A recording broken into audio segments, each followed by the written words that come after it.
Entonces, pues a la par que Ramón nos va contando sobre el proyecto, tengan pues en la parte de atrás de la cabeza también pensando como qué se puede hacer. Si no nos gusta este modelo, ¿qué se puede hacer? Depende solamente de hacer mejor diseño, depende de cambiar el POT, cómo se cambia el POT. Se trata solamente de tener un mejor secretario de planeación, de tener unos mejores concejales, de tener un mejor alcalde. Mejor dicho, ¿cuál es la gama de cosas que hay que hacer para cambiar este modelo si no es lo que nos gusta? Entonces, con eso les cedo la palabra a Ramón. Bienvenido, mil gracias. Gracias, Diego. Bueno, pues muchas gracias por venir.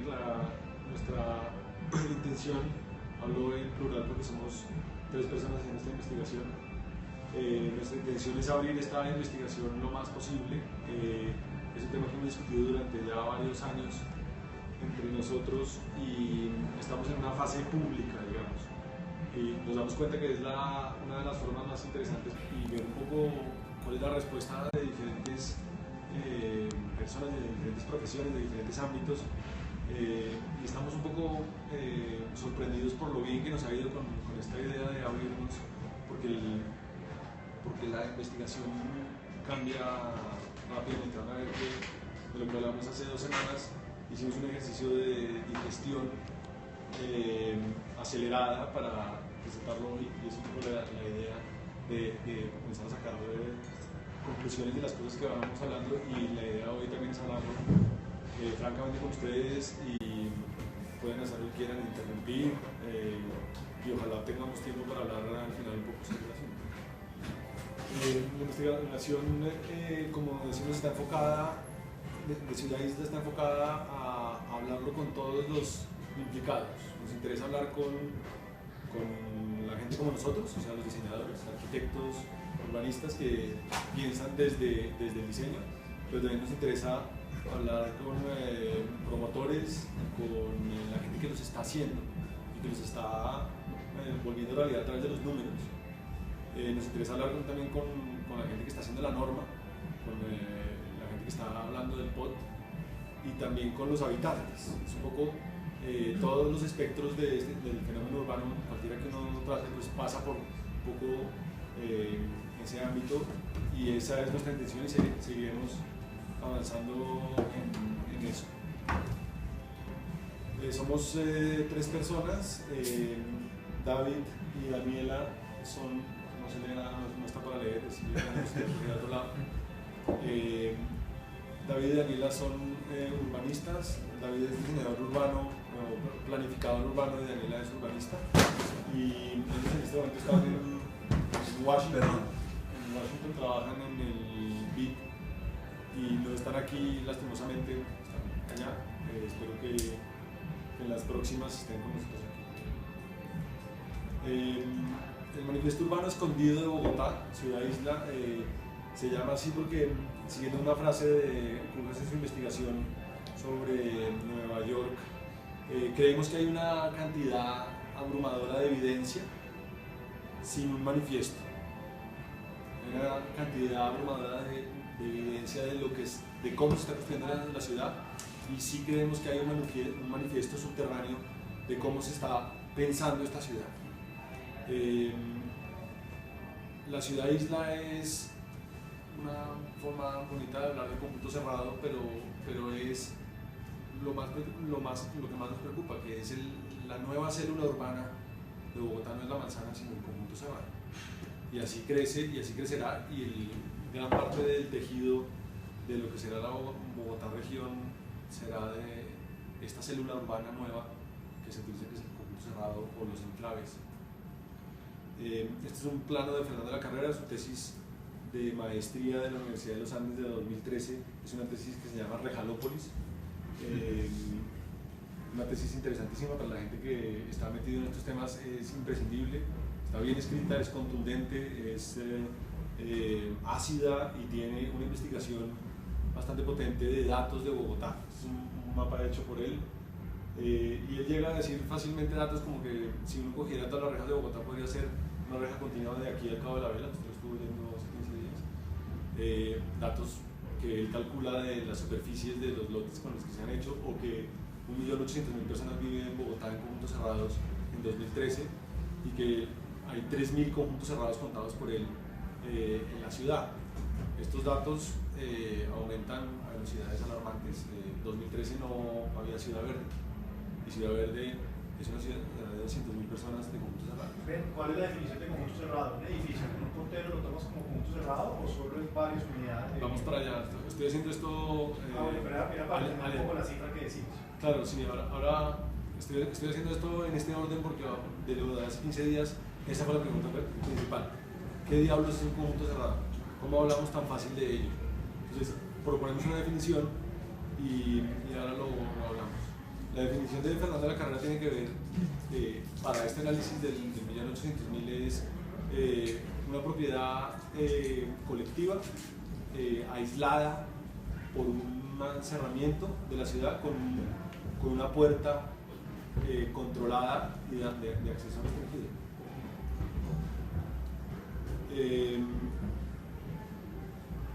Tratando de avanzar un poco en la idea de estos conjuntos cerrados, los conjuntos cerrados hay de todos los tamaños y de todos los sabores, de todos los estratos y de todas las densidades. Cojo Ciudad Verde porque es el ejemplo más generalizado, donde es una ciudad completa, articulada a través de estos sistemas. Tanto los proyectos terminados con su reja en primer plano, como los renders de venta, que es de abajo, también invitan a esa tipología y es lo que se compra: reja, portería, parqueadero, apartamentos allá adentro. Y lo que se vende es una cosa, lo tenemos todos claro, ¿no? Se vende seguridad, se vende espacio comunal controlado, se vende confort, y se vende esa idea, yo creo, y eso me gustaría discutirlo, se vende esa idea en cualquier estrato y en cualquier contexto, esa idea suburbana de poder tener un espacio de aire libre para el propio disfrute, que no es el espacio público, sino otro, un espacio privativo. Esto es la propaganda de Macadamia en La Calera, de la imagen que están vendiendo de cómo son esas casas, ustedes las habrán visto, y la imagen de arriba, aunque no se ve mucho, es Macadamia arriba de la vía de La Calera y Macadamia del Río, que es lo que se está construyendo ahora abajo, promotores diferentes, como funcionamiento de una ciudad hecha a través de estos preceptos. También hicimos una recolección de propagandas de conjuntos y de vivienda en la ciudad, y todos hacen un poco de referencia, la gran mayoría hacen referencia como a mundos idílicos, suburbanos. No hablan del verde, el color verde es de lejos el que más se ve en los logos, maticas, florecitas, nombres de cosas que no son la ciudad. Por eso nosotros decimos que el conjunto cerrado es, en su definición básica, anticiudad. Trata de no ser lo que es una ciudad. Y la realidad de todas esas propagandas y de todos esos gestos es cosas como estas, ¿no? Donde el antejardín es la excusa perfecta para poner una reja, la vivienda de primer piso hace casi necesaria ese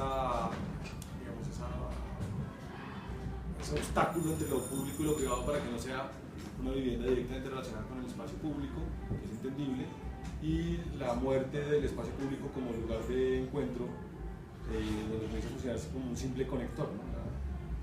La calle como contenedor de la vida, o la calle como conector urbano, que son dos visiones totalmente diferentes de lo mismo. Entonces, ahora sí, para acercarnos al tema de la definición, ¿a qué nos referimos como conjunto cerrado? Y con toda la variedad que hay en Bogotá, ¿qué es? Eso se propuso para la Bienal de Arquitectura, que es un poco lo que contaba Diego, de la mesa redonda que hicimos hace 2 semanas. Esa mesa estaba enfocada en lograr hacer una formulación tipológica del conjunto cerrado. Y era una mesa redonda manejada o auspiciada por un colectivo de arte que se dedica a estas discusiones interdisciplinares, que se llama el colectivo Manila Santana. Eso fue el lunes 13 de octubre, o sea, hace 15 días. Invitados invitamos 6 o 7 personas, pero la mesa redonda era con toda la gente que llegara, y había una serie de dispositivos para hacer que todo el mundo hablara del conjunto cerrado y presentarnos a través del conjunto cerrado.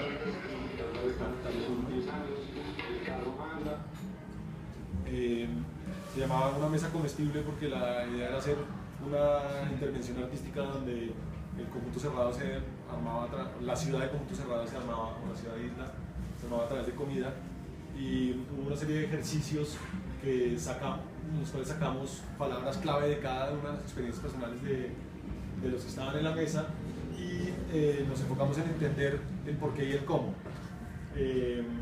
Estas palabras fueron saliendo fácilmente, hubo una discusión interesante entre todos los participantes, que hubo muchos arquitectos, porque los arquitectos llamamos arquitectos siempre, pero tratamos de ver un poco el panorama. Invitamos a Diego, invitamos a una socióloga, invitamos un poco para poder hablar esto de una forma más amplia, digamos.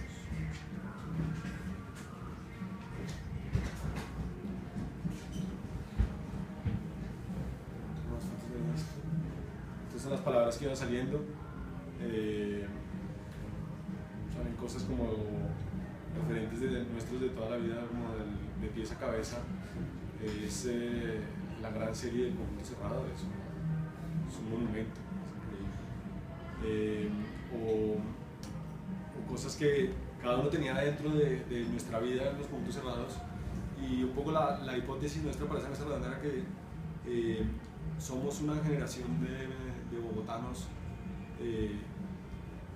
con una relación muy cercana con los conjuntos cerrados, y estamos muy acostumbrados, y eso creo que nos ha formado de una manera muy clara, que nos parecemos a los conjuntos cerrados.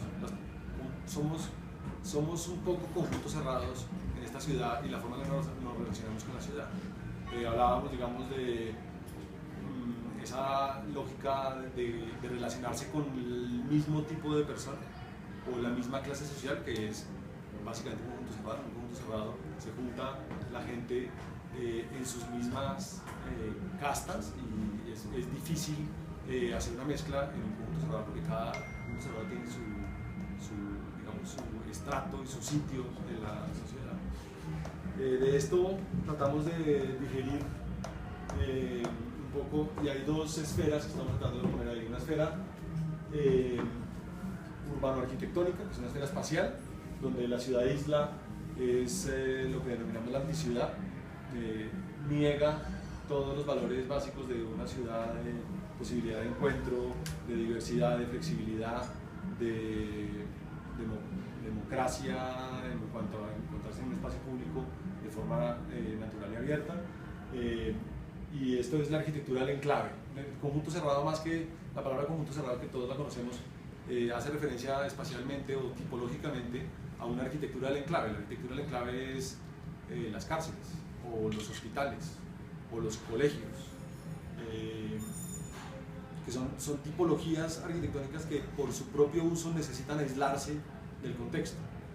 Y el conjunto cerrado hace parte, según nuestra visión, de esa esfera de la división tipológica arquitectónica. Y está la otra esfera, que es la esfera, digamos, socioespacial, que es mucho más amplia y mucho más compleja, donde la palabra tipología también es muy interesante, hablando de la tipología no desde la arquitectura, sino desde la sociología. La tipología como la ciencia o los métodos para poder clasificar cosas con sus hermanos, con características formales similares, ponerlos en pequeños paquetes para ser objetos de estudio. Y hay tipologías sociológicas ideales y tipologías sociológicas reales, y esas divisiones que estamos comenzando a entrar nos llaman mucho la atención, pero tienen que ver con aspectos económicos, aspectos sociales, culturales, pero también con los estratos de esta ciudad, una ciudad que no nos podemos negar de las más segregadas del mundo, donde hay todo un tema del mercado, de la finca raíz, de lo que pide el cliente, de lo que está acostumbrado la sociedad bogotana a comprar y a ver. De estas dos esferas tratamos de hacer una definición desde la exclusión, ¿no? O desde la obligatoriedad. Un conjunto cerrado tiene que tener digamos, un ingrediente de colectividad, un ingrediente de antiurbanidad y un ingrediente de cerramiento. Estas tres nociones, nosotros en este momento, y lo planteamos aquí para discutirlo, arman lo que es un conjunto cerrado. Colectividad como una agrupación de viviendas que comparten espacios y servicios colectivos, o sea, propiedad privada para uso colectivo. Antiurbanidad en el sentido de que no hay relación o interacción entre el espacio privado construido y el espacio público, se rechaza explícitamente el espacio público. Y cerramiento, que hay un tema de accesibilidad restringida, hay un portero, una puerta, y solo los que se decide que entran. Dibujos en proceso, a mano de hace 2 semanas. Esto es antiurbano, sí, tiene cerramiento, sí, pero no es colectivo, es una familia, esto es un lote, entonces esto no es un conjunto cerrado. Esto es antiurbano, sí, mucha reja. Esto es cerramiento, sí, pero no son, de hecho, no hay una relación, no hay un espacio abierto, encerrado para uso colectivo. No es un conjunto cerrado. Esto es un conjunto cerrado típico, donde hay una recreación de la vida en el espacio público o en el espacio abierto, una recreación de esa vida al interior de las murallas. Esto tiene colectividad, o sea, tiene propiedad horizontal, tiene un espacio colectivo en el centro de uso, digamos, privativo, pero no tiene un cerramiento que aísle un pedazo del territorio del mundo, sino que construye el borde a través de la arquitectura misma. No lo consideramos conjunto cerrado. Lo mismo este, aunque este es el mismo ejemplo que este, pero con una relación un poco más fuerte con la ciudad, la caricatura, pero con una sola puerta, pero aún así no lo consideramos un conjunto cerrado porque hace parte del concierto de una ciudad, ¿no? Son edificios que están al lado de uno de otros que van generando los paramentos de una ciudad que se arma, o sea, la calle se arma a través de las arquitecturas, y ese contenedor de la vida se hace a través de estos muros que pueden ser más o menos ciegos, pero siguen armando ese espacio, ese recinto de las calles. Esto sí es un conjunto cerrado, aunque sea en la altura, y no lo he visto en muchos ejemplos. Esto no es a priori, pero sabemos que en Bogotá apenas pasa esto, a los 2 días hay una reja. Es el caso del Centro Urbano Antonio Nariño, o de muchos otros casos que son proyectos pensados para no tener reja y les llega la reja. Pero esto, a priori, como diseño, no es un conjunto cerrado, porque es edificios en un espacio abierto. Y lo mismo el paradigma de la arquitectura moderna del edificio sobre patas en el campo, tampoco es a priori un conjunto cerrado, pero en Bogotá, pues, otra vez el ejemplo del cual es claro. Ese es un poco el ejercicio que hicimos con respecto a las definiciones, que sale de la mesa redonda. Y otro tema que sale de esa mesa redonda, que es muy interesante, es el tamaño de los elementos urbanos. Ese cambio entre una ciudad tradicional a la cual estamos acostumbrados de predio a predio y de calles, y la ciudad de los grandes complejos residenciales, cambia la escala de la ciudad, o la escala de los elementos de la ciudad. Lo llamamos granulometría, haciendo referencia un poco al proceso de revelado de la fotografía, donde hay grano fino y grano grueso para el revelado, o al sistema mismo de clasificar piedras, ¿no? Desde la arena hasta la gravilla, hasta las piedras, pues la granulometría pues, va dando el tamaño de eso. Y hablar de granulometría urbana pues, nos permite hacer comparaciones de qué tamaño son los elementos que conforman la ciudad. Esto viene de una inspiración claramente moderna, no se inventó aquí nada, de una ciudad paramentada de toda la vida, como pues, paliza a la izquierda, a la derecha, o que es un poco la ciudad tradicional, y la respuesta al movimiento moderno y el movimiento del Quinten y el Siam, que todavía sigue con esa idea de grandes complejos residenciales, pues cambia el tamaño de las cosas en la ciudad. Y es un cambio que es muy fuerte desde el punto de vista de la percepción del peatón, que creo que es lo que deberían contarnos al final. Este es un análisis del perdón, hay ciertas cosas en inglés porque están hechos para otros artículos en inglés, pero En la zona del Tunal, el Parque del Tunal, tenemos toda esta zona del Tunal 2 y los barrios alrededor, Ciudad Jardín del Sur, el Retán, todos los barrios que están alrededor, y ahí es un ejemplo perfecto para ver granos, ¿no? El grano fino, que es, y lo hacemos pixelado, no tanto, pero lo hacemos así pixelado para que se vea que es un tema de proporción entre los elementos, pues es una cosa típica de la ciudad que conocemos de Bogotá. Esto es la Macarena, el Rincón de Suba, Tibabuyes o incluso Juan 23, que son ciudades de grano fino donde la relación entre lo público y lo privado está más clara que el agua, porque todos estamos ahí defendiendo lo nuestro y está armada el contexto, digamos, o el recipiente de lo público está muy conformado por la arquitectura. O el grano grueso, donde hay otras posibilidades, ¿no? Otras posibilidades que yo creo que han salido, son perniciosas para el tejido bogotano, pero son otras posibilidades que desde la arquitectura son bien interesantes también. Pero son bloques más grandes de agrupaciones de vivienda sueltos en espacios de propiedad ambigua, son privados pero de uso colectivo, donde es muy fácil a través de ponerse de acuerdo con los vecinos, una mayoría simple de votar en una, ¿cómo se llaman eso? Sí, las asambleas. Bueno, votación de la asamblea, levanta la mano, reja, hasta luego. Y reja pues, es una forma de relacionarse con la ciudad y es otro tipo de propuesta urbana y de propuesta de vida.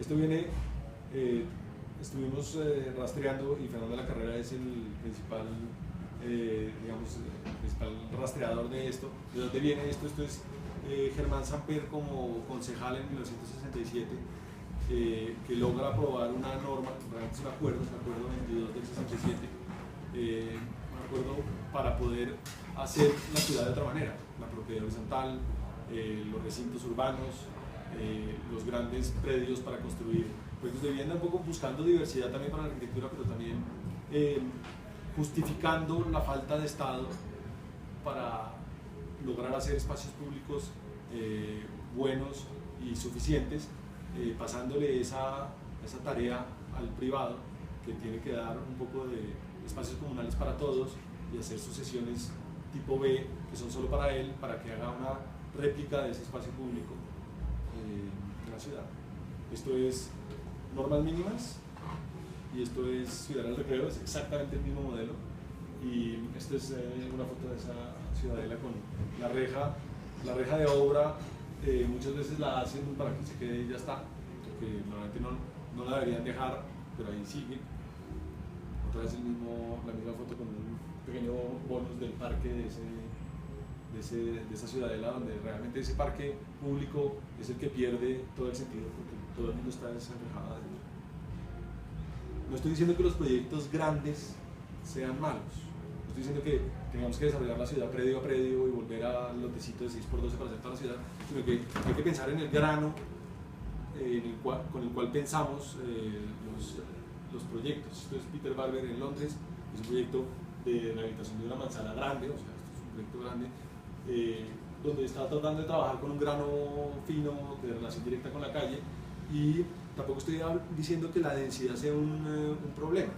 Estoy diciendo que como hay que hacer cosas más densas y más altas, no se puede hacer con eso buenos elementos. Este es un estudio de Kazuyo Sejima para Tokio, encargado por la alcaldía de Tokio en los 90s, donde ella hace un análisis de diferentes posibilidades urbanas de la vivienda. Esto es la misma densidad, 100 viviendas por hectárea, y en el mismo lote, y pensar el de la izquierda, el de la derecha es de 2 pisos, el de la mitad es de 6 pisos, el de la derecha al fondo es de 10 pisos. Se puede, el tamaño y la configuración urbana puede evitar esas discusiones de la densidad. O sea, el tema de la densidad hay que trabajarlo y es un problema de la arquitectura de cómo solucionarlo, pero no es un impedimento para hacer una ciudad de un grano interesante. No digo ni fino ni grueso, hay granos intermedios que tengan que ver con eso. Todo esto nos lleva y esto es uno de los productos que hemos hecho en la investigación, que es a pensar qué pasa en Bogotá, por qué diablos no podemos los arquitectos hacer estas cosas tan divertidas de pensar en tamaños y en densidades o en proyectos de grano fino. Y entonces decidimos coger una norma y estudiar la norma de CIA, una norma suburbana. Creo que esa norma cambió este año, entonces lo que estoy diciendo puede que no sea, pero es nuestro estudio y fue lo que nos dio. Y eso no quiere decir que esa norma no esté en otros lugares de la sabana o incluso en algunos sitios de Bogotá. Entonces nos quisimos acercar a entender la norma, a ver qué se podía hacer. Esto es para un poco mostrar que Bogotá fue todo esto, es foto del 2000. Fernando de la Carrera habla de Bogotá, pero el gran movimiento es hacia el exterior, hacia los diferentes municipios de la sabana, donde ahí realmente el conjunto cerrado es el rey. Ahí es donde la ciudad está creciendo de esa manera, está conurbando con esa célula urbana. Entonces esto es Chía, nosotros escogimos este lote al lado de una vía para entenderlo, fuera del ámbito urbano, o sea, suburbano, y nuestras conclusiones son: primero, no es posible hacer pequeños desarrollos. Se tienen que hacer, para poder tener beneficios, poder hacer un proyecto suficiente y que sea aprobado, tienen que ser grandes globos de terreno. Eso cambia la dinámica directamente. Segundo, la norma de aislamientos es totalmente, digamos, estricta. No hay forma de mezclar ningún tipo de uso. La vía, hay que hacer un separador, una vía de servicio, otro aislamiento. Se construyen otros usos, otros posibles usos. Mucha gente no los utiliza porque dicen que no son rentables, como oficinas o comercio, frente a la vía, dejando aislamientos incluso para poder tener la primera vivienda a 90 metros de la vía, y aislamientos grandes de 25 metros entre usos, como si fuera un foso de los cocodrilos donde uno no puede pasar porque va y nos contaminamos de lo que hay del otro lado. Y esto es la muerte de la manzana. No es posible diseñar una manzana en ese sitio. Diseñar una manzana como estructura básica de crecimiento de la ciudad desde hace miles de años. Esto es un poco lo mismo de los aislamientos de los usos, donde hay una tipología ideal que viene de la norma, que es la vivienda aislada. El concepto de suburbano te trae esa idea de tener una vivienda aislada en un jardincito, un perro, casa, carro y beca, en un sitio donde uno pueda tener su vida y un espacio exterior privativo, pero la densidad y los números dan vivienda en hilera con muy poco espacio libre, que ese espacio libre además no hay otra sino dársela a los carros, porque los carros tienen que estar en algún sitio. Entonces es un trancón de casas con un trancón de carros y le hago un árbol, y eso es lo que la norma da para que las cifras vayan cuadrando. Y lo que puede llegar a ser más preocupante es que no es necesario hacer sesiones, uno los puede comprar. Que no hay estructura urbana pública que se arme alrededor de estas grandes manzanas, sino que es reja y reja, calle conector para ir infraestructural, para ir de un sitio a otro, y ya está. Entonces la conclusión es del sueño suburbano, este sueño que estábamos hablando, que tiene un montón de condicionantes, buenas o malas, pero es un sueño, a la realidad suburbana que estamos construyendo, pues hay una perversión bastante grande a nuestro modo de ver. ¿Qué creemos que se puede hacer o qué nos preocupa en cuanto a qué acciones se pueden tomar? Primero, como estamos viendo, ya tenemos un montón de conjuntos cerrados en la ciudad, ya existen, entonces hay que trabajar con ellos. Otra cosa es lo que la ciudad vaya a crecer después, que es de lo que siempre hablamos, cómo debe crecer la ciudad, pero el problema en que estamos ahora es que la ciudad ya creció en gran parte con este modelo. Esta foto que está detrás, este plano es Ciudad Salitre. Ciudad Salitre es un tejido urbano bueno, con un urbanismo muy decente, que podría funcionar perfectamente con unos desarrollos inmobiliarios que muchas veces pecan por ese aislamiento excesivo de la calle. Entonces, pues, ¿qué hay que hacer? ¿Cómo intervenir? ¿Cómo voltear estos proyectos hacia la calle? ¿Cómo cómo darle intensidad a la calle. Todos estamos de acuerdo que es importante aislarse de la calle, hacer una división clara entre lo público y lo privado, pero esa división con el paramento, la división de lo público y lo privado con el paramento tradicional, pues le generaba toda clase de actividades y de intensidades a través de los usos y de las posibilidades de mezclas, a través de la vigilancia mutua, a través de la creación de comunidad en la calle. Y nos gustaría proponer hablar de un mejoramiento integral de tejidos urbanos obsoletos, no haciendo un poco analogía con el mejoramiento integral de barrios, que se habla mucho desde hace tiempos.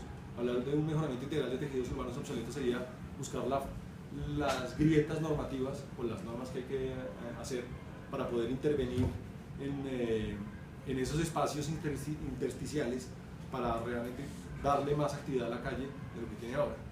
Tomando como referencia una investigación que es otro contexto de otra cosa, que es la investigación de la Antonio Basal sobre las estructuras obsoletas de viviendas públicas en la periferia de las ciudades francesas, que ellos hacen lo mismo, hacen un mejoramiento integral de esas infraestructuras obsoletas.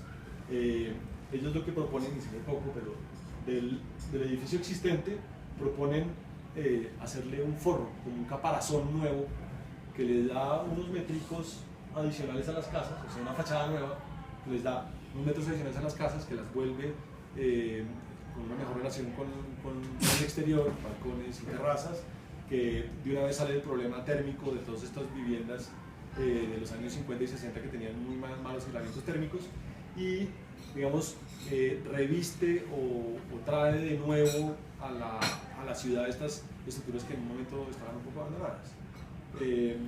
O haciendo también referencia a proyectos muy conocidos de proyectos de frontera, ¿no? El ejemplo del Biker Wall, que es una construcción muy lineal que deja un interior, digamos, diferente, menos denso, o incluso pensando en lo existente, pero que genera un borde construido que es el borde activo que le podemos dar a la calle, y entendiendo que tenemos que intervenir en este tipo de elementos, que tenemos básicamente el espacio del antejardín y los primeros niveles como sitios interesantes para poder pensar en intervenir con toda clase de usos diferentes, y los espacios públicos activarlos con una serie de insumos nuevos que pueden llegar ahí a ese espacio público.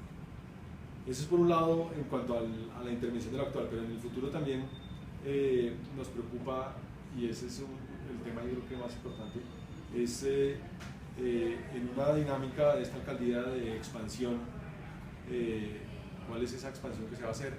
Hay pistas del alcalde que habla que Tarrejas, que va a permitir cierta mezcla de usos, que Ciudad Norte puede ser un ejemplo de urbanidad. Pues es una oportunidad muy grande, porque lo que la alcaldía está pensando en expandir en este momento no tiene nada que ver con el tamaño de lo que va a comenzar a conurbar entre todos los municipios, ¿no? Si ven Ciudad Norte, Ciudad Río, Ciudad Mosquera, con respecto a lo que es Bogotá región, a la vuelta de la esquina, pues es mucho más potente, y en esa mancha roja es donde está pasando irremediablemente esa normativa suburbana de conjuntos cerrados. Y ojalá estas primeras imágenes pues tengan o podamos tener incidencia en lograr espacios urbanos que tengan el tiempo en cuenta, lo que las ciudades se hacen con el tiempo, hacer cajas de bocadillos rápido para tener ciudad verde en 4 años funcionando, pues responde a una necesidad, pero no responde a una ciudad que puede ser flexible en el tiempo y crecer. Y también la gran pregunta de todos en Bogotá es cómo lograr que la calle contenedor de la vida vuelva a ser la calle importante y no la calle conector, la calle infraestructura, una calle donde hay un Transmilenio en la mitad que rompe el perfil, una calle donde hay un metro elevado en la mitad que rompe el perfil, y se pierde esa capacidad de la calle de ser el contenedor de la vida. Esto es un poco lo que quería contarles. Hay un blog con toda esta información disponible, libre, y con nuestros datos para toda clase de preguntas. Chévere, gracias. Antes de abrir a preguntas, me parece interesante como el análisis que hace usted, porque no creo que sea, pues usted arranca por el tema de que es como un fenómeno sin un manifiesto. Y pues lo que está pasando ahí es básicamente como una pérdida de fe total en lo público y como una sustitución por parte del privado de crear unos espacios públicos, de crear una seguridad como, pues, digamos, última alternativa frente al caos y la inseguridad y la falta de oferta pues, de unos espacios agradables.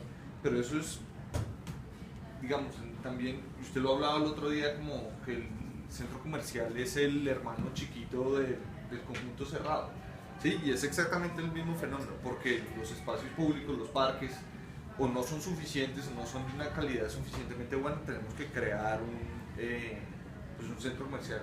Y en el transporte es igual, ¿sí? Porque el transporte público no es suficientemente bueno, pues entonces necesitamos es desarrollar toda una infraestructura para que los privados puedan acomodarse a eso.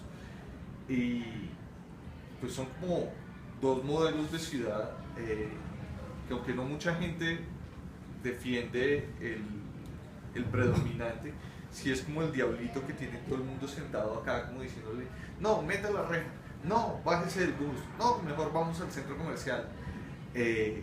Y lo que decía al principio, yo creo que eso en últimas pues es un proyecto que se tiene que derrotar a través de educación por un lado, pero de movilización y de política por otro. Eso es todo lo que yo iba a decir. No sé si tengo preguntas o comentarios sobre la presentación del Bueno, Ramón. yo tengo como dos puntos distintos. No sé si usted, yo recuerdo que alguna vez en la universidad hicimos como una investigación también sobre los conjuntos cerrados y lo que hicimos fue calcular los índices de espacio público, cómo aumentaban los índices de espacio público si se quitaban todas las rejas del poblado, que es un barrio que está todo construido y si no estoy mal en ese momento el poblado estaba como en 2.5 metros cuadrados por habitante en espacio público, y si se quitaban todas las rejas y se consideraban todos los espacios libres de cada uno de esos conjuntos, se estaba llegando aproximadamente a los 10 metros cuadrados por habitante. No sé si ese ejercicio también se ha hecho en Bogotá, porque pues, es bastante interesante saber que todos los espacios que muchas veces están subutilizados por dentro de estos conjuntos pueden en algún momento eventualmente convertirse en espacio público para toda la ciudad. Y el otro punto es que nosotros, pues como la parte donde se mostraba todo el desarrollo de municipios como Chía, La Calera, todas las zonas que en la normativa se encuentran como zonas suburbanas, eso posiblemente atiende también a una dinámica, y es que cuando se construyó la norma, la 388, la que reglamenta también todos estos estudios, no se estaba pensando puntualmente en conjuntos suburbanos, se estaba pensando en qué se podía desarrollar entre las transiciones de la ciudad, pero nunca se especificó realmente qué era y se dio cabida a cualquier uso, y es por eso que muy seguramente los desarrollos son en lotes, no sé, no se pueden hacer el desarrollo de un solo predio, una sola unidad de vivienda en 2.500 metros cuadrados, y eso da el resultante de este tipo de ciudades. Yo no sé, esto posiblemente vaya, no sé ustedes si estén pensando posiblemente en que esto mute en una propuesta de densificación puntual, en zonas puntuales que sean pues, como zonas receptoras, o solamente está más como en todo el tema conceptual. Yo creo que es el primer tema, que son los índices de espacio público, yo creo que es un arma de doble filo. Creo que es igual de peligroso la escasez de espacio público como la abundancia. O sea, demasiado espacio libre, demasiado espacio sin control ciudadano, no estoy diciendo de policivos, sino simplemente vida, de gente haciendo cosas en ese espacio, puede generar el mismo tipo de problemas que la ausencia total de espacio público.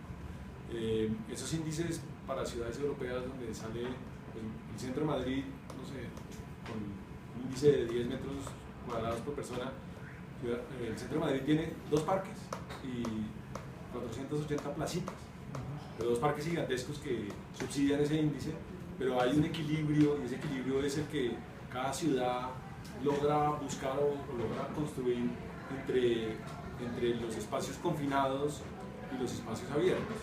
Entonces creo que el hecho de coger y quitar todas las rejas de la ciudad como peligrosa amenaza, no creo que sería bastante drástico y difícil. Yo creo que más bien, en vez de quitar la reja, hay que volver ese espacio, digamos, liminal, o sea, ese espacio que divide, tiene que ser construido de una forma más inteligente, construido con usos, construido con la intensidad urbana, construido con posibilidades de flexibilidad. Y eso también lleva un poco al segundo tema. ¿Cuál espacio? Perdón. La reja, La es reja. como el espacio. En vez de quitarla, tal vez hay que construirlo bien. Definir los espacios libres de una forma consciente y clara para que tengan la proporción buena. Y eso, cada caso tiene, no hay una receta. La proporción buena de un espacio, pues, no sé, todo el mundo tiene un recuerdo de una calle que uno diga, qué calle tan agradable, tiene un buen perfil, tiene un buen tamaño, entra el sol, hay gente, hay unos buenos sitios para hacer cosas, hay mezcla, eso cada sitio va pidiendo ese... Pero ¿cómo lo hace el distrito? El distrito sí tiene que poner una regla o por lo menos una indicación de qué se tiene que hacer ahí. Yo diría una norma de mejoramiento integral de tejidos humanos obsoletos. Se pueden utilizar los antejardines para construir, se pueden pedir a las asambleas comunales de los conjuntos cerrados que los primeros pisos se van a tomar para hacer otro tipo de elementos. Se puede construir sobre fachadas para generar una mayor relación con la calle. Pues ellos ahora, de hecho, lo empezaron a hacer. Pues creo cuando ahora sacaron el decreto que va a reglamentar la construcción de la calle 80, donde se aumentaron los índices de construcción bastante y se prohibió que los primeros pisos fueran parqueaderos, tenían que tener usos comerciales en los primeros pisos. Pues como que algo Sí, han empezado a involucrar ellos ya. Eso lo miramos, pero a mi humilde parecer me parece que lo están haciendo en el sitio no adecuado. Tienen una arteria que por definición es una infraestructura conectora, no es un espacio de estar, a 80, a 30. No son sitios en donde uno va a ir a pasear por el bulevar. La 30 es camiones y camiones y ruido de carros a toda velocidad. Eso se tiene que hacer en las calles donde podamos construir vida urbana e incluso en ciertos barrios pilotos donde se pueda interactuar directamente con 3 o 4 conjuntos cerrados y comenzar a armar ese tipo de estrategias. Venga, usted tiene como una lista de las cositas así que cambiarían la norma, porque eso es lo que toca empezar a No me ha promover. dado tiempo usted, solo puedo decir. Pues, yo no sé, estoy improvisando mucho, pero a mí se me ocurre que, pues lo primero es densificar. Yo sé que lo de Petro pues, ha sido muy discutido, pero es una regla básica. O sea, si no hay densidad es imposible que nada funcione. Lo segundo es mezclar usos. Esta cosa nuestra de que tenemos unas cosas residenciales, unos mares residenciales, pues obligan a que el centro comercial exista. O sea, son dependientes las dos cosas. Entonces, al mezclar usos, pues todas las necesidades comerciales se pueden satisfacer en la calle. Y lo otro es crear los accesos directamente al espacio público. O sea, que no se pueda, si uno quita la portería, ya la cosa cambia. Cada vivienda o cada cierto número de viviendas deben acceder directamente al espacio público. A mí me ocurre que eso es como una... Pues Digamos, conceptualmente yo estoy de acuerdo. El tema es, por ejemplo, cómo levantamos la reja de las urbanizaciones que ya están construidas. Eso no es.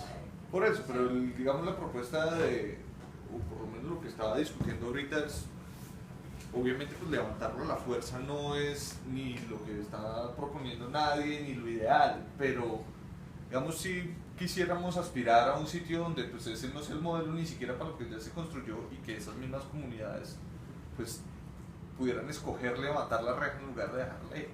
Eso toca no solamente como inventárselo conceptualmente, sino inventárselo normativamente también. Ahí tienes toda la razón y uno, digamos, varios comentarios. Ahorita con la definición que estabas dando de conjunto cerrado, se me prendió la luz y creo que hay algo en la norma que efectivamente hace que se produzcan más conjuntos cerrados y más rejas. y es la exigencia del antejardín como tal. O sea, eso es un concepto urbanístico que ya está mandado a recoger.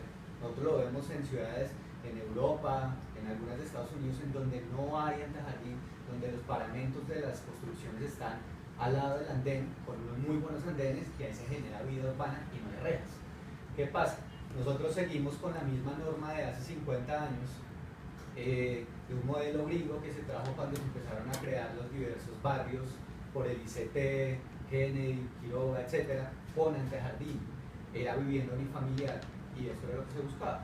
Ahora, desafortunadamente, como el antejardín es un espacio privado, o sea, no es público, uno de los grandes problemas que tiene la norma es que los perfiles viales no contemplan también el antejardín como espacio público, sino que simplemente lo normatizan. Dicen tal altura, 5 metros, etc. Si nosotros pudiéramos modificar los perfiles viales en la norma, contemplando también el antejardín, que sea como una especie de sesión de cada una de las construcciones, ahí sí el distrito podría no poner ninguna norma y poder, digamos, vincular ese espacio al espacio público. Y de otra forma, si no se exige antejardín, como pasa en el centro de Bogotá, por ejemplo, nosotros podemos sacar las edificaciones y paramentarlas al espacio público y generar nuevos usos y vida urbana. Creo que es un punto. Yo creo que el antejardín está en el origen del problema y puede ser el origen de la solución. Sí. Para hacer estos juegos de mejoramiento de tejido obsoleto, el antejardín se vuelve construible de un nivel, de 2 niveles, y la construcción de ese antejardín genera necesariamente la modificación del primer piso de la edificación, que tiene que ser, con los vecinos que vivían ahí en el primer piso, hay que readecuarlos en la misma edificación, en la fachada o en el segundo piso o en el antejardín, como se pueda, pero se rescata de una forma económicamente rentable para la comunidad entera, que pueda tener algún tipo de ayuda para hacerlo y que eso sea rentable, que puedan ser estudios, que puedan ser nuevas formas de vivienda, habitaciones de alquiler, zonas de trabajo, pero que eso de toda la calle. Y como decía Natalia, que a través de ese dispositivo que ocupa los antejardines entremos a los edificios, cambiar los sentidos de los portales. Eso no es difícil porque todo edificio tiene un punto fijo y ese punto fijo siempre por un lado, pues hay que buscar la forma de entrar por el otro para llevarlo a la calle, de tal manera que se puede desintegrar la lógica de una portería, un portero, un jefe, un general de la puerta y ya está. Entonces, creo que hay la pista del antejardín, digo, estoy hablando sin haberlo pensado. A eso lo invitamos. Normativamente, creo que la grieta normativa tiene que ser a través de ese espacio que lleva 50 años ahí encostado y no está logrando dejar que la cosa se movilice y utilizarlo como herramienta. Señores, ahora los antejardines en esta zona son construibles. Eso es plata para todos, comiencen con una norma clara. Y eso sería una disculpa para levantar la reja. No, es construir la reja, porque la reja está en el antejardín, es hacerla pero con un incentivo. Yo fui muy crítico con el proyecto de Petro, pero habían cosas muy buenas y entre esas era el tema de los antejardines. Él decía, mire, barrios como Modelia, en donde hay cuadras en donde se exigía antejardín y ya todos están construidos con parqueaderos, con rejas. O sea, uno caminaba por una calle de Modelia y tenía al lado jardines lindos cuando se construyó el barrio. Ahora uno camina por el andén y lo que tiene son las rejas de todos los parqueaderos privados de las casas. Se volvió muy inseguro. Él decía, mire, si en el costado de la manzana el mayor porcentaje de los antejardines ya están construidos, entonces no se lo voy a exigir, construyan. Hágalo. Eso ya lo había hecho el POT de Petro, entonces se puede volver a retomar para hacer algo por el estilo en algunos sectores. Ricardo. Pues, digamos, yo he visto que el conjunto cerrado responde a un modo de ciudad que es producto de una oferta y una demanda. Es muy importante tenerlo en cuenta porque hay una gran parte de la población que está pidiendo un imaginario, ¿sí? Está solicitando un imaginario que de una u otra forma el mercado ha encontrado el conjunto cerrado como gran solución para, como para convencer a las personas de que eso es lo mejor. Y se puede ver, digamos, en las gráficas de tendencia de la misma Rejalópolis, donde hay un crecimiento del conjunto cerrado. En este sentido, digamos, también se podría pensar que el mismo mercado influye mucho en la transformación de la percepción de los imaginarios. O sea, quien construye la ciudad, que en este momento es el mercado, son los agentes inmobiliarios, juegan un papel y es que van creando un imaginario sobre las personas, ¿sí? A través de la publicidad, cómo es que la gente debería vivir, qué es lo que la gente busca. Y digamos, si se hiciera una encuesta, o mejor dicho, sí, en un tanteo que se podría realizar, se encontraría que incluso más que la seguridad, empieza a pesar ese factor imaginario sobre lo que usted mencionaba, ese verde, esa ciudad de naturaleza que la gente espera encontrar. Pero digamos, lo que yo creo que se podría hacer es que el hecho de que exista una clara definición del límite que es necesario y que digamos responde a una condición social, no necesariamente implica que haya una división entre lo público y lo privado.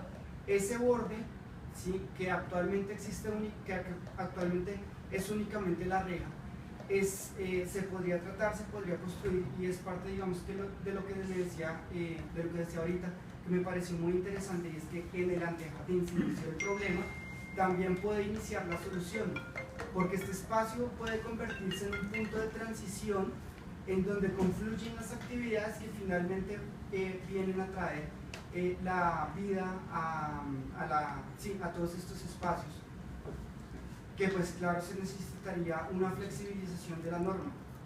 Estoy totalmente de acuerdo con usted que los conjuntos cerrados tienen un componente cultural educativo claro, lo dije al principio, somos una generación de conjuntos cerrados y creo que tenemos muchos aspectos del conjunto cerrado, somos parecidos a los conjuntos cerrados en nuestras formas de ser como bogotanos, creo, que es diferente a las generaciones que no vivieron en conjuntos cerrados o que no tienen una relación constante con esa tipología, y que claramente es una cosa, como decía Diego el otro día, es una aspiración de todo el mundo de vivir en un conjunto cerrado, es una cosa de estatus. Sí. Si yo vivo en un conjunto cerrado, ya estoy hecho. Y eso hay que cambiarlo porque creo que ahí hay una dinámica perniciosa, que lo ha dicho mucha gente, pues Jane Jacobs, la primera, donde aislarse de la ciudad y poner rejas es lo primero que hace que la ciudad sea aún más violenta y más desamparada, por lo que dice Fernando de la Carrera, que es que lo que pasa con los bogotanos es que le tenemos miedo al miedo, tenemos miedo a no enfrentarnos a nuestros miedos, que es la ciudad, a dominarla, a hacerla nuestra, a volverla un espacio que podamos tener una relación tranquila con ella. Andrea. Bueno, varias cosas. Y hay una consideración metada y es parte como de lo que es interesante de la quita de la reja o de los nuevos proyectos, y es el espacio comunal. Y es básicamente una especie de escala intermedia que ya está cuidada y apropiada por una comunidad, ¿cierto? Y que puede funcionar muy bien. Estoy de acuerdo contigo en que el exceso de espacio público, que además nosotros los arquitectos nos cuesta un montón diseñar una gran superficie de espacio público, uno ve una cosa y dice, sí, espacio público, pero es inmanejable. Y eso pasa, por ejemplo, en Nueva Castilla, me parece que esa es cerca de Bavaria, que se creó una urbanización y son puras torres y puros conjuntos cerrados, y una explanada gigantesca de puro espacio verde que no tiene nada. O sea, tiene 3 bancas, 2 canecas y ni un solo niño. Entonces, creo que hay que buscar es como la escala intermedia en los proyectos nuevos y en los conjuntos que hay actual. Yo viví en algún momento en la zona norte, cerca del centro comercial Santa Fe, donde en algún momento cogieron y quitaron rejas a la lata en los conjuntos. Entonces, por ejemplo, el conjunto donde yo vivía, le quitaron la reja, dejaron todo el parque que era nuestro abierto al público, y lo que pasó fue que se deterioró, entonces se llenó de basura, nadie lo cuidaba, el conjunto dijo, bueno, todo bien, ahí les demos un parque, ¿no? Y nadie se apropió del tema. ¿Por qué? Porque pues fue como, pues de malas. Me lo quitó, eso es lo Sí, que... ahora jódase, ¿no? Entonces, cuando no hay apropiación, pues tampoco sirve una normativa, ¿no? Además, guache para la administración de decirle, no, me quita la reja, porque tampoco funciona. Quiero rescatar ejemplos como Tunal Experimental, que tiene un espacio comunal bellísimo buenísimo que funciona a las mil maravillas, ¿no? No sé quiénes lo conozcan, pero uno entra a Tunal experimental y lo que primero que pasa es lo que hablan de lejos, es que empiezan a sentir ojos por todo lado. ¿Por qué? Porque los vecinos están cuidando su espacio público. Es público, uno puede pasar sin problema, pero a la final es un espacio propiedad por la comunidad. Entonces creo que es un poco el manejo y el diálogo y fortalecimiento de las comunidades lo que finalmente va a poder hacer que una reja se pueda quitar, que un espacio público se pueda habitar en proyectos ya construidos, y ciertamente en proyectos nuevos hacer como una escala que podamos entender, apropiar, que podamos diseñar como arquitectos, ¿cierto? Entonces creo que hay una escala intermedia. Y quisiera hacerte una pregunta, no sé si fue por lo que llegué un poco tarde, que no me perdí un poco el contexto, pero a la final no entendí cuál es el tema con Chía. O sea, entiendo la crítica y la cosa, ¿no? Pero a la final no entiendo finalmente estudiar la norma o qué se propone hacer en Chía en tremendo espacio, unas superficies gigantescas ahorita llenas de casas, pues, abrir. Okay. Con respecto de Chía, es una excusa para hacer un estudio de caso, es entender la norma, cómo la norma nos está llevando a construir una ciudad de esa manera. Y no tengo nada contra Chía. Pero sí es alarmante que Chía, como pocos municipios en la sabana, pues es el que más carga de su urbanidad le está dando a la sabana. Con Cajicá, es ese sitio, y después viene Mosquera y el lado occidental está llenándose. Y la propuesta un poco de este mejoramiento integral de tejidos obsoletos es para Chía también y para donde se pueda hacer, porque yo creo que construir el borde de la calle y construir la actividad de la calle no quiere decir que haya que abandonar los espacios comunales. Los espacios comunales son muy buenos, está muy bien tener esa diversidad de espacios. Uno en el espacio comunal de barrio pues tiene sus cosas y ahí foguea a su niño chiquito para que salga al mundo y un día lo bota a la calle a ver qué pasa, y tener esa diferencia pasa, y todas las ciudades, hay muchas ciudades que están construidas con esa lógica, fracasada en algunos casos como Barcelona, pero que Barcelona era manzanas con espacios comunales adentro y calles, y esa duplicidad hace una ciudad que yo creo que se equilibra a ella misma. El problema es tener esos espacios comunales como suplencia total del espacio urbano, público y de todos. No, de acuerdo, digamos, cuando hablo de lo comunal no es el comunal privado comunal, sino en términos de la apropiación de la comunidad residente en su entorno. Sí, esos espacios son muy buenos porque son socializaciones entre comunidades que viven juntos y propiedades ambientales que tienen que tener sitios para ese tipo de socialización, y está muy bien. Con respecto al tunel experimental, pues su nombre lo dice, yo llevo varios años ya estudiando el tunel experimental, y ahí hay unas cosas que fuera de lo común. Es una vivienda del Estado, es el último proyecto del ICT. El tunel experimental lo comenzaron a construir cuando salió el UPAC y desmontaron todo el sistema del ICT para hacer vivienda. Son viviendas que tienen las escaleras por fuera. El hecho de poner las escaleras por fuera y no por dentro hace un cambio radical en cuanto a la vida urbana. Podemos tener locales y comercios en segundo y tercer piso. Y después el concepto de granulometría urbana que hablábamos, el grano fino. El tunel es un proyecto de vivienda hecho en grano fino, pequeño, es disponible, tiene también todo el tema de crecimiento progresivo que se va metabolizando y lo van volviendo a pintar del mismo color y va creciendo el tunel experimental, pero sigue teniendo esa imagen. El tunel es un ejemplo magnífico, y la última vez que di una charla sobre esto en la Universidad de Cornell me preguntaron ¿y por qué no tiene reja? Y no supe qué decir, por todo, pero es muy difícil decir por qué el tunel experimental no tiene reja, porque es una propiedad horizontal, tiene parqueaderos espejados, tiene una administración, el suelo no es público, no sé por qué no tiene reja. Bueno, ¿usted había alzado la mano? Sí, pero de alguna manera ya me han hecho la pregunta, es un poco como cómo hacemos para jalar el mercado hacia otras lógicas que no sean el conjunto cerrado, porque al final de cuentas usted le pregunta a su papá que va a comprar un apartamento y le va a decir, oye, a ver, no uses esos conjuntos cerrados en cerritos que están viviendo. Es lo que le va a decir, y es lo que todo el mundo está pensando, y es ideal hacia el que nos lleva, como el ideal de ciudad es tener, o el ideal de éxito es que usted se compra un carro y luego se compra casa en un sitio donde pueda parquearlo y se le alcanza para otro, se le alcanza con la gente. ¿Cómo hacemos un proceso de revertimiento más antes que urbano social, no sé. Vamos a algo con respecto a eso. Sí. No, pues el tema de los imaginarios es muy interesante y sí, nosotros tenemos ese imaginario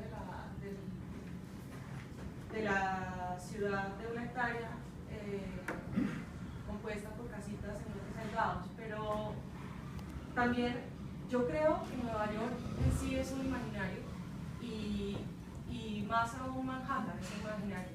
Es un imaginario tan poderoso que logra que la gente pague por espacios con una misma área 9 veces el precio que pagan en su ciudad de origen. Entonces, el imaginario ya existe y es lucrativo. O sea, la cosa es que hay que venderlo acá, pero yo creo que pues, mirar afuera ayuda como a recrear otros estilos de vida, ¿no? Sí, ¿en qué momento Bogotá puede presentarle a su ciudadanía un espacio urbano activo, intenso y agradable para que la gente piense, yo prefiero vivir en este sitio que en un conjunto cerrado? ¿Cómo la ciudad presenta eso? ¿O cómo se construye eso para que haya ese germen o esa semilla que sea educativa, ¿no? O pedagógica, ¿no? De esto es bueno, disfrútenlo.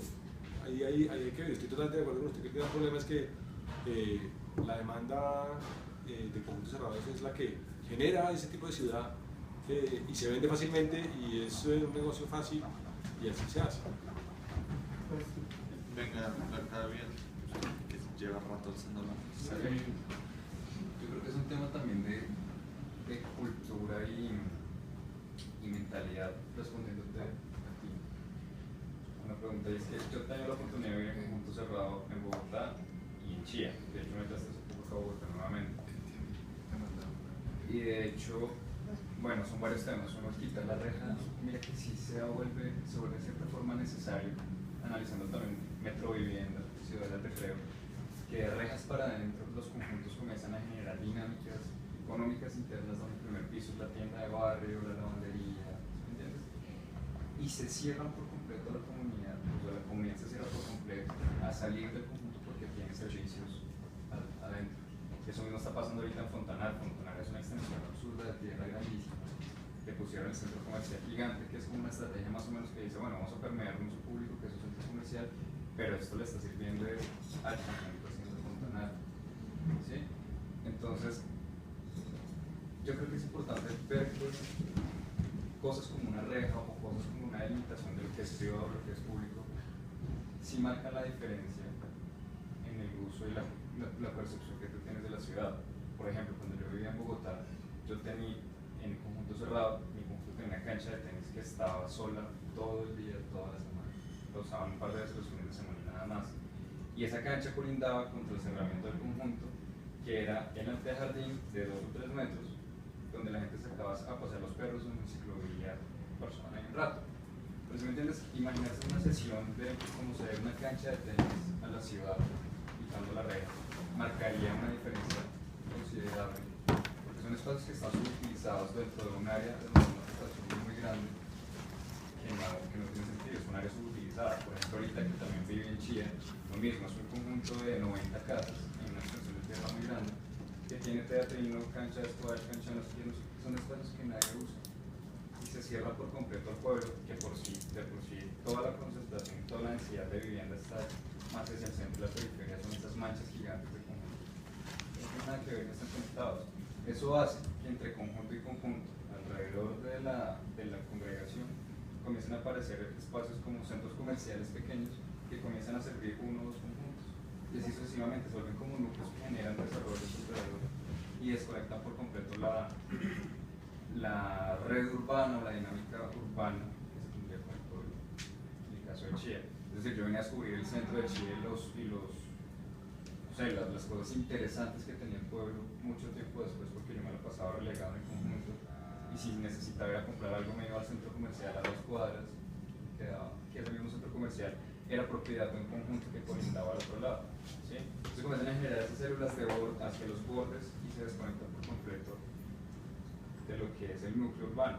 Entonces yo pensaba, ¿qué pasaría si el conjunto, por ejemplo, habilita las canchas de tenis, o habilita el teatrino, o habilita la cancha de squash al pueblo, o mejor dicho, a la ciudad? Pero no pasa nada, yo vivo en Fontana, también allá, y básicamente es tan inaccesible, o sea, es que la autopista norte está ahí, la gente del pueblo no tiene manera de llegar a utilizar la piscina de Fontana, no hay forma. Entonces da igual, o sea, un poco lo que yo decía con, pues que no entendía la relación con Chía, es que Chía, o sea, la cosa suburbana es otro caso de estudio completamente diferente, una cosa ya tirada en la mitad de la nada, literalmente, porque es que ya uno, yo cuando vivía allá decía, ay, voy a hacer el manicure, me toca sacar el carro, dar el retorno, no sé qué cosas, ¿no? Para poder ir a hacer mi manicure, que un helado, lo mismo. No, es otra ciudad completamente diferente, entonces no, creo que no es comparable abrir la cancha de tenis de tu conjunto en Bogotá que abrir las piscinas de Fontana al pueblo de Chía que queda en la mierda. No es escala para pero la escala, Chía hoy es una cosa muy diferente de lo que va a ser Chía en 15 años. Esto va a una velocidad que no nos damos cuenta y realmente la célula urbana de estas ciudades isla, donde uno va conjunto a conjunto resolviendo todos los problemas urbanos de la comunidad que vive ahí adentro, pues es un fenómeno que va a tomar todo y de repente no va a estar en la mitad de la nada, sino va a estar en el centro de todo. Porque eso va a ser la Bogotá región de 15 o 20 años. Y esa va a ser la ciudad como va a funcionar. Y esa es la pregunta. Eso es lo que está pasando, por ejemplo, entre Ponce y Mosquera. Tú no te das cuenta cuál es el límite de Ponce y Mosquera. Pero se agarró. Sí, pero son programaciones que se dieron a raíz de conjuntos cerrados. Venga, Juan Camilo está alzando la mano. No, pues a mí me gustaría como compartirte varios puntos de vista, como es que todo que yo trabajo en una constructora y pues estructuro proyectos inmobiliarios y pues, de los proyectos que manejo, pues ustedes son conjuntos cerrados. Pues el primer tema que tengo y lo manifesté en la tertulia pasada, pues es que el tema de renovación urbana es esencial en Bogotá y el tema de una ciudad metropolitana y de pensar una normativa para los municipios, porque lo que está pasando es que los municipios tienen una normativa y una dinámica completamente distinta a la que tiene Bogotá. Y el mismo tema Bogotá con las alcaldías pasadas o con el mismo POT ha obligado a los constructores a irse a las zonas aledañas de Bogotá. Y también estoy completamente de acuerdo contigo con el tema de que puede ser un tema de mercado, puede ser un tema de la gente, pero también es un tema normativo muy fuerte. Nosotros compramos un lote en la calle 80 y el lote de la calle 80 nos obliga a que el 60% del primer piso tenga que ser zonas verdes. Cuando al lado a 5 metros tenemos una zona de sesión que es un parque que se tuvo que ceder a Bogotá y el parque es un parque de 5.000 metros cuadrados. Entonces, como mismo, estamos en un proyecto donde tenemos que tener un 60% de zonas verdes obligado por la norma, cuando tenemos un parque afuera de 5.000 metros cuadrados, pero pues la gente que va a preferir, obviamente, su zona verde de adentro. Y como los mismos aislamientos, como temas de jardines y de cerramientos y de todo eso, pues están obligando como tal a los constructores pues a cumplir esa norma y que cambiar la norma muchas veces se vuelve como obsoleta. Entonces pues te quería compartir como ese punto de vista. Es un punto buenísimo para el análisis de la norma porque lo que habla Juan Camilo es el índice de ocupación. El índice de ocupación en esta ciudad en algunos puntos es altísimo. O sea, si es un predio sin desarrollar, aparte de que le toca bajar el 25% del área neta urbanizable para sesión pública, adicionalmente al área útil le clavan también el índice de ocupación y no pueden desarrollarse en primer piso como debería ser. O sea, digamos que la norma lo que buscaba inicialmente era despejar área libre para poder seguir en altura y tener mayores pues, zonas verdes, etc. Pero esto nunca va a ser viable teniendo en cuenta que esa área libre que obliga al índice de ocupación es área privada, es comunal privada que va a quedar dentro de las rejas. Si estuviera ligada al espacio público y al parque que tocó ceder, sería otra cosa. Pero mientras que esté al interior, pues no va a cumplir ninguna función y lo que va a permitir siempre es que digamos, el equipamiento esté al interior y no haya necesidad de salir. También es un tema del crecimiento acelerado de Bogotá. Qué pena que interrumpo.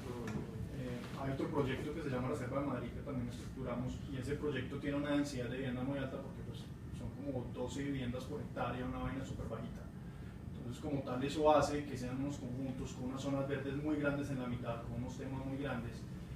Entonces, ¿cómo se hace ese tema de que la normativa también como tal y de que pues eran municipios que en su momento son normas muy viejas, son normas de los 80, de los 90, pero que todavía siguen vigentes? Y cómo esas normas no están adaptadas y no están aterrizadas a la realidad de la ciudad o el crecimiento de Bogotá con los municipios en la realidad actual. Entonces, ¿cómo eso hace que la ciudad se siga creciendo desaforadamente o que sigan proyectos con una densidad muy alta o zonas que siguen siendo suburbanas cuando realmente pueden ser urbanas?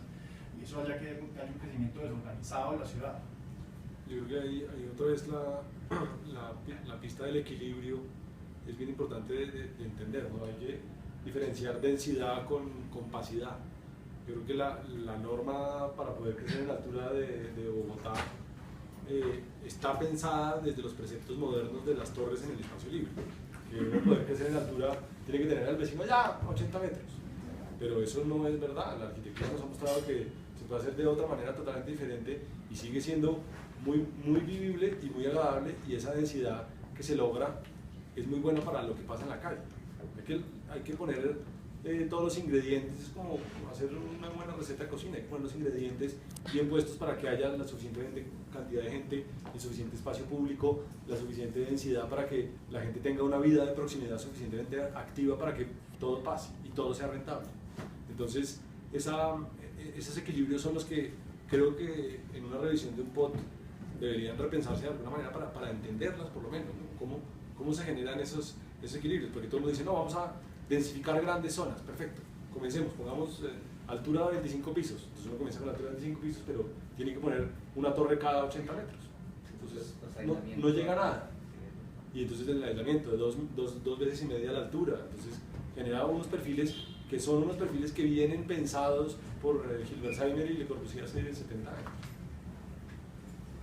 Venga, yo ya le doy la palabra. Yo tengo una duda sobre la norma de esto, y es, usted hace una urbanización de estas, que puede ser pues desde Fontanar hasta La Pradera, y usted no tiene que hacer sesiones públicas, nada, las sesiones todas las hacía dentro de la urbanización. En el caso de Chía, lo que nos dimos cuenta es que se pueden comprar esas sesiones. La sesión tipo A se paga. Sí, se paga. Y la B es la que es la suya, que es la que usted vende como Sesión tipo A se puede vender. Sí, pero esa es la que Incluso hay municipios que no exigen sesiones en suelos urbanos, porque no está reglamentado por la ley. Entonces, simplemente no deja, porque está lejos del centro. Y una sesión A para un municipio es una carga, o sea, hay que ver qué se hace con eso. Sí, claro. ¿Cómo? Me dieron este meto, que ya lo invento, no tengo plata, hay que mantenerlo. Sí. Cómprese unas vacas y les pueden comer allá y listo. Las comunidades tratando de entregárselas a los municipios. En el caso de las urbanizaciones, los ayuntamientos de parque aéreo terminan luchando. Más duro, Andrés. Es que no es arquitecto, no es abogado. Experto en propiedad horizontal, entonces por eso no. Y creo que usted ya tiene un trabajo avanzado, pero compartieron unas experiencias. Mosquera, como dice mi amigo, está creciendo inconmensurablemente. Una zona franca terrible, un nuevo modelo de urbanismo que se llama la propia horizontal superpuesta, o sea, una propia horizontal dentro de otra propia horizontal que está viendo en los parques industriales, en los centros comerciales, en la zona franca, etc. Y viene el problema de urbanización de piezas que tú estabas desarrollando ahí, que son bloques cuyos sus tinteros son el mismo bloque hacia adentro, pero queda espacio público entre bloque y bloque, y por norma hay que dejar un equipamiento para vehículos, pero esos vehículos dejan de ser comunes, y no se vuelven comunitarios, pero para los propietarios se convierten en una carga, es decir, para los organizar una carga, que terminan administrando la Junta de Acción Comunal o asociaciones gratas. La gente hasta desconoce eso, y el municipio, es decir, esas urbanizaciones quieren entregar la administración al municipio, y para el municipio se vuelve una carga. Ustedes están Ok. Mike, ¿qué nos pregunta? varias cosas, entonces voy a hablar y pueden coger lo que les parece interesante. Bueno, un estudio que vi una vez que algo interesante que la gente en Estados Unidos, en los suburbs, que tenía más miedo al ver un carro desconocido, alguien desconocido caminando, porque de dónde es, quién es, mientras que en las ciudades no pasa, son todos desconocidos, es como las multitudes normales. Entonces, eso a veces debe ser que uno se siente más tranquilo en Chile, en algo cerrado, no siempre el caso. Creo que, bueno, yo preguntaría también si uno puede usar como herramienta algún derecho, como derecho de transitar. Imagino que todo dentro del conjunto cerrado es privado, incluso las calles. Pero si fueran como calles públicas, uno podría decir, exijo mi derecho a transitar, no vivo acá, pero eso se ve como una herramienta para tratar de abrir una grieta en eso. Creo que en Norteamérica la gente salió de la ciudad porque era peligrosa, como acá. Se fueron a vivir en un mundo imaginario de fincas, pero no son fincas, son casas en lotes pequeños. Y ya la tendencia es hacia la ciudad de nuevo, porque la ciudad ha mejorado. Entonces, creo que en cierta forma simplemente hay que mejorar la ciudad de tal forma que sea más atractiva que pasar 2 horas en cada uno de transporte y vender toda la imagen de la vida urbana, de restaurantes, de conciertos, de todo eso. Pero hay que tener espacio en la ciudad para niños, que sea seguro para niños. Porque todos mis amigos, soy de Vancouver, todos mis amigos se fueron de Vancouver para comprar, donde podía comprar algo suficiente grande para niños. Entonces llegan a los 30 años y ya si uno no puede tener una familia en la ciudad, no sé. Y creo que para arreglar la ciudad, mucho se trata de normas. Y los arquitectos y urbanistas saben que son andenes, parqueaderos o poco parqueaderos y espacio público y comercio en el primer piso, todo eso, no es nada muy nuevo. Y para terminar, como comentó de abrir los espacios públicos y quitar rejas, eso, hay que tener un plan. Esto sería un buen proyecto de convertir esos espacios, porque simplemente quitar rejas es como un fracaso, porque nunca fue diseñado. Es como coger Toyotas de los ricos, de los políticos y decir que vamos a quitar las puertas y convertir todos esos Toyotas en buses, transporte público. Bueno, es que no fue diseñado para el transporte público. Entonces, para hacer una evolución con rejas y sin rejas, porque hay una gran polarización entre espacio privado y público. El público es totalmente como menospreciado, el privado es como defendido. Entonces, algún proyecto de conversión, como adecuación del uso público antes de simplemente quitar rejas. Y en ese tema algo interesante es lo que están haciendo con la nueva escuela, que es un poquito polémica en Suba, pero donde están construyendo una escuela, un colegio en Suba, en un parque, y la gente está un poquito alterada porque piensan que van a perder su parque, pero resulta que es como 30% del espacio que va para el colegio y el 70% va a quedar parque, pero que el colegio también va a tener espacios, salas comunales pensadas para uso comunal, que como decir la cancha de tenis, la piscina, esto que uno puede usar la escuela, las instalaciones de la escuela el sábado o domingo cuando no haya niños, algo así. Entonces, eso es como un primer paso de uso mixto, uso más mixto. Yo creo que más que un problema de normativa, es un problema de lo que hablábamos de la mentalidad de los bogotanos. Somos una sociedad súper excluyente y tenemos más estatus es vivo en puntos cerrados, más estatus es tengo chofer, más estatus es tengo en Anapoima una casa divina, en Y eso es lo que, o sea, hay que cambiar. Y para cambiarlo ahorita, pues es muy difícil hacer como tabula rasa, sino que coger unos medios ya hechos y empezar a buscar estrategias que empiecen a cambiar eso y hacer que esos espacios que se abren, que no es solamente abrir la reja, sino que se pueda generar que la gente se empiece a apropiar de esos espacios. Todos los vecinos, pero también la ciudad. Y es como buscar más que estrategias en la norma, yo creo que es estrategias de chiquitos de esos lugares. Ok, entonces, venga, pues, como para recapitular un poquito, ya les doy como las últimas preguntas. Es como, ¿qué se puede hacer respecto a esto? Usted, lo de la revitalización del, acuérdeme el nombre completo porque es la... Mejoramiento integral. Mejoramiento integral.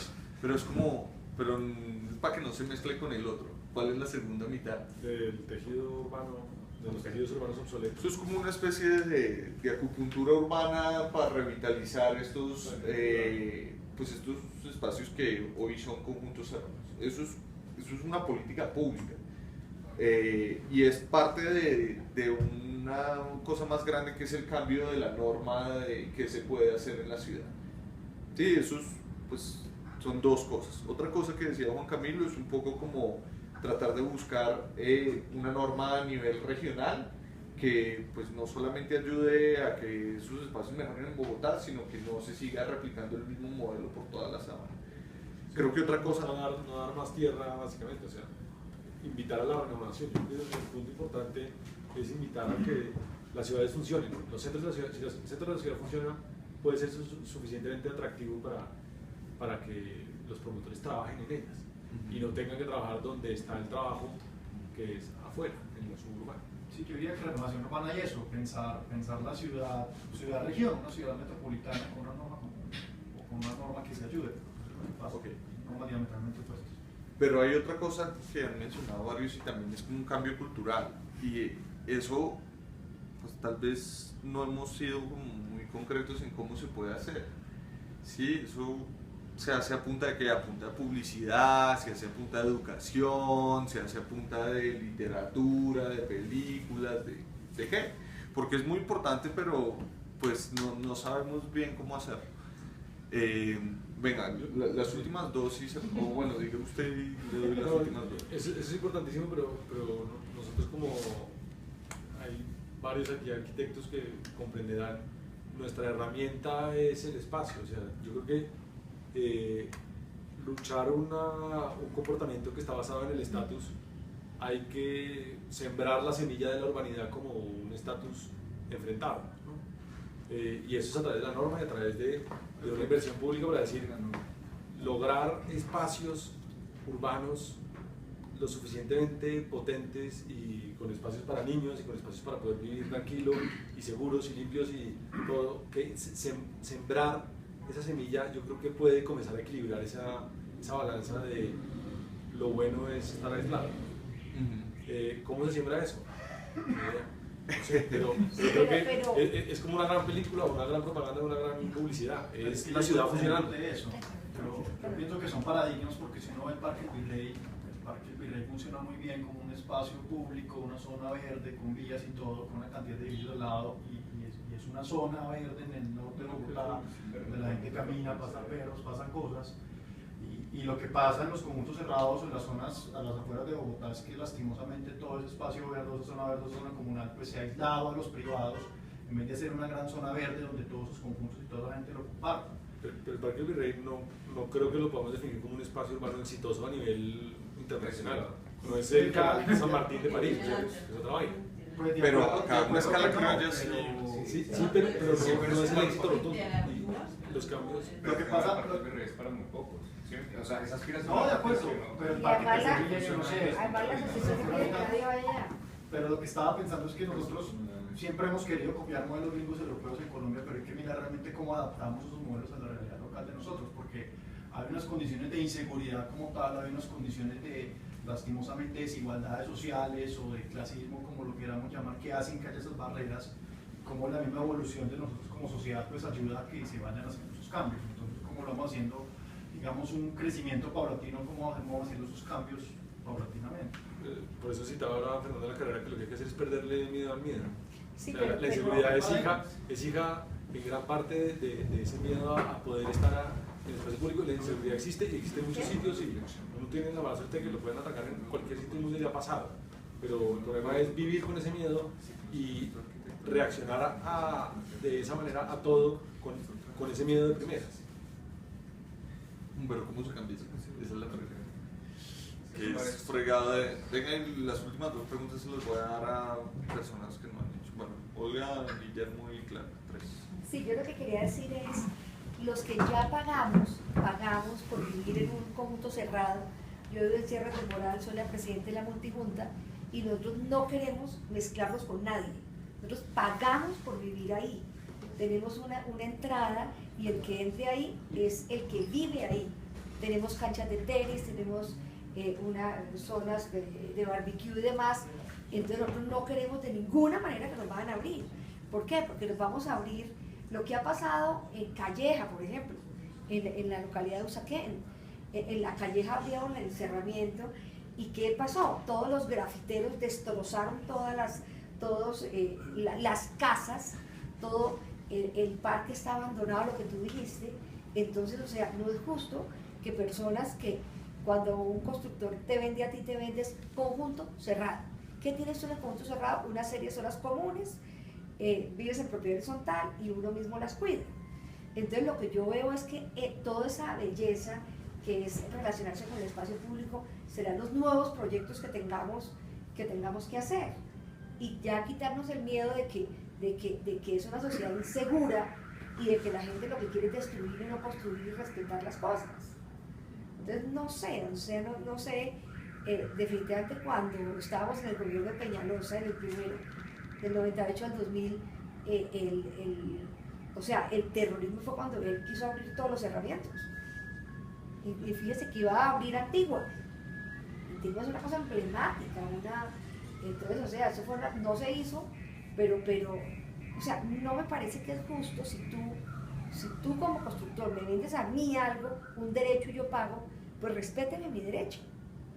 Y ya cuando tú compras en una zona abierta, pues entonces ya tú sabes lo que estás comprando. Sí, yo estoy totalmente de acuerdo con eso, y los espacios comunales yo no creo que haya que abrirlos. Lo que sí hay que hacer es buscar las formas en que a través de la norma esos conjuntos cerrados le puedan dar a la ciudad una cara más amable. No es desarmar ese conjunto ni esa lógica de funcionamiento, ni las canchas de tenis, ese es un mundo que funciona así, pero que ese conjunto cerrado por lo menos a la ciudad le entregue algo más que una regla, y que en esa relación con la ciudad sea posible. Y yo creo que hay muchos pequeños caminos, y eso es un mejoramiento, es restaurar, es rehabilitar, y es coger esas estructuras y volverlas un poco más amables con la ciudad. Pero que la posición en construir. Y es a través de la persuasión, ¿sí? Sí. Vamos a construir ciudad. Claro, es construir ciudad y no perder esos valores, porque, insisto, la ciudad de Edimburgo tiene una estructura de manzanas que es un ejemplo muy potente. Es casitas con espacios comunales, con canchas de tenis, pero también con huertas y con espacios de esas comunidades de la manzana, y hacia la calle tienen una cara y hacia adentro tienen otra. Sí. Y uno puede ser esquizofrénico en la vida de tener una vida muy urbana y después se mete en su vida muy suburbana allá adentro, pero la ciudad tiene que tener esa doble relación. Sí, claro. Pues de fondo, para pensar lo que usted estaba diciendo de cómo ciertos cambios culturales son necesarios, parece que la forma adecuada de pensar eso es como decir, ¿cómo vamos a cambiar la cultura?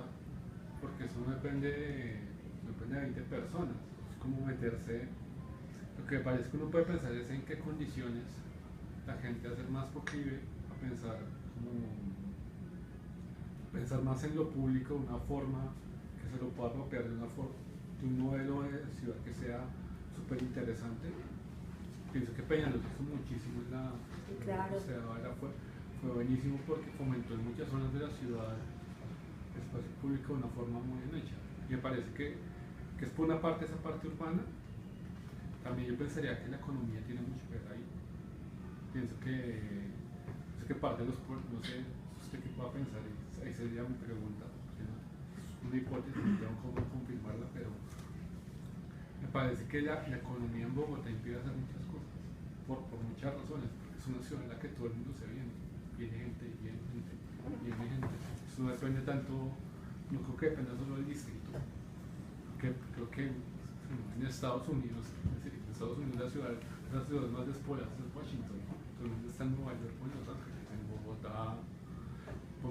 Yo acuerdo mucho el ejemplo de Tunja que uno estaba en, donde uno había también conjuntos cerrados, y no era un espacio donde ya, usted siempre se ha pensado, pero allá sería mucho más fácil pensar lo que usted se llega totalmente, porque el problema no es que se haya construido, sino que recién se está empezando a urbanizar. El problema de Bogotá es muy distinto, y sí, lo que yo digo es como hay dos cosas, por parte de la economía, pues también por otra parte, digamos, un montón de fenómenos que hacen que pues, como complicado pensar en cambios culturales, toda una serie de cosas que es muy difícil que complica mucho la situación, que se la complicó a Pedro y me parece que se le está empezando, que se le va a complicar a Peñalosa, porque las cosas no son como a finales de los 90. Creo que el aspecto económico pues es lo que comentaba nuestro compañero tesista de Conjuntos Cerrados, que realmente una política de vivienda centrada exclusivamente en la oferta y la demanda, pues genera que ese es el rey. Eso es lo que, el hecho de no poder controlar desde ningún aspecto, desde lo público, controlar las dinámicas de especulación y de lo que se ofrece y lo que se demanda, pues genera una ciudad que está hecha a la medida de lo que más se vende, y puede que no sea lo bueno.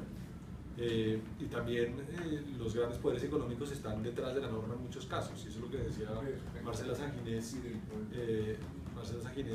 la mesa redonda que hicimos, que es urbanista, decía, es clarísimo que los POTS están montados sobre unos lobbies políticos de Camacol y de los grandes poderes económicos que lo que quieren es hacer respetar su mayor beneficio, y que es la mejor oferta y la mejor demanda, y tener espacio para hacerlo.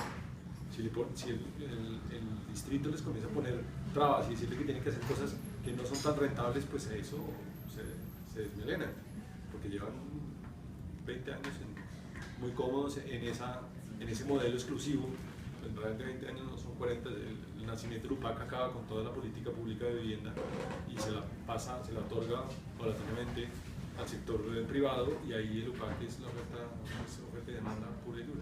El gobierno no dice nada sobre ni la calidad ni la estrategia de hacer vivienda para construir tejido, construir ciudad, porque realmente el tejido residencial es la carne de la ciudad, eso es lo que le da la forma, es lo más importante.